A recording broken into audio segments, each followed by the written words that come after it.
Ration కార్డుల eKYC కోసం apply చేయని వారికి ప్రభుత్వం గుడ్ న్యూస్ చెప్పింది. మరోసారి ఈకేవైసీ గడువును పొడిగించింది. గత 2 నెలలుగా రేషన్ షాప్లో ఈకేవైసీ అప్డేట్ చేస్తున్న కొన్ని రేషన్ షాపుల దగ్గర భారీ లైన్లు దర్శనమిస్తూనే ఉన్నాయి. దీంతో అప్డేట్ చేసుకోవడానికి రేషన్ కార్డుదారులు చాలా ఇబ్బంది పడుతున్నారు.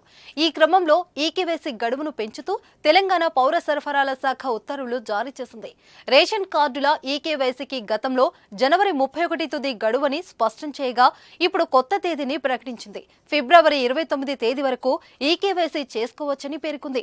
తేజస్ అకాడమీ స్థాపించిన 12 సంవత్సరాల్లో 1918 డిఫెన్స్ ఉద్యోగాలతో పాటు ఇంటర్లో రాష్ట్ర స్థాయి మార్కు సాధించి తెలంగాణ నెంబర్ 1 గా నిలిచిన తేజస్ ఉద్దేశంతో గత బీఆర్ఎస్ ప్రభుత్వం రేషన్ ఈకేవైసీని కార్యక్రమాన్ని చేపట్టింది. గత 9 ఏళ్లలో ఎంతో మంది చనిపోగా మరికొందరు పెళ్లిళ్లు చేసుకుని అత్తారింటికి వెళ్లిపోయారు. ఈ నేపథ్యంలో రేషన్ బియ్యం పక్కదారి పట్టకుండా ఈకేవైసీ చేపట్టింది. ప్రస్తుతం రేషన్ కార్డుల్లో పేరున్న వారంతా వేలుముద్రలు వెయ్యాలని స్పష్టం చేసింది. 2 నెలలుగా ఈ ప్రక్రియ కొనసాగుతుంది. రేషన్ దుకాణాలకు వెళ్లి ఈకేవైసీ చేసుకుంటున్నారు. ఇక ఈకేవైసీ కోసం ఆధార్ ధృవీకరణ, వేలుముద్రలు, ఐరిష్ వంటి గుర్తింపులు తీసుకుంటున్నారు. రేషన్ కార్డును ఆధార్ నెంబర్తో లింకు చేయడానికి మీ రేషన్ కార్డులున్న సభ్యులందరి ఆధార్ నెంబరు ఇవ్వాల్సి ఉంటుంది.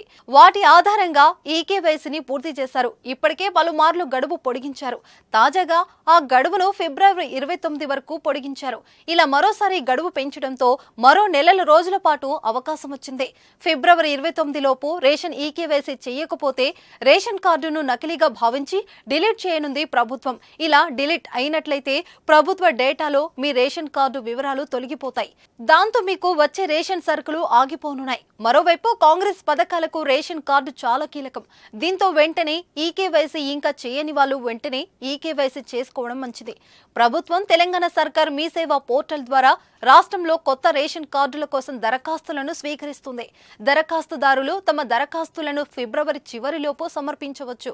తెలంగాణలో డిసెంబర్ 28 నుంచి జనవరి 6 వరకు ఇటీవల ముగిసిన ప్రజాపాలన కార్యక్రమంలో కూడా కొత్త రేషన్ కార్డుల కోసం దరఖాస్తులు స్వీకరించారు. ఈ కార్యక్రమంలో సబ్సిడీ గ్యాస్, ఆర్థిక సహాయం కోసం అత్యధికంగా దరఖాస్తులు వచ్చాయి. 500 ధర కలిగిన సబ్సిడీ ఎల్పీజీ సిలిండర్ల కోసం మొత్తం 91.49 లక్షల మంది మహిళలు దరఖాస్తు చేసుకోగా 92.23 లక్షల మంది మహిళలు ఆర్థిక సహాయం కోసం దరఖాస్తులు చేసుకున్నారు.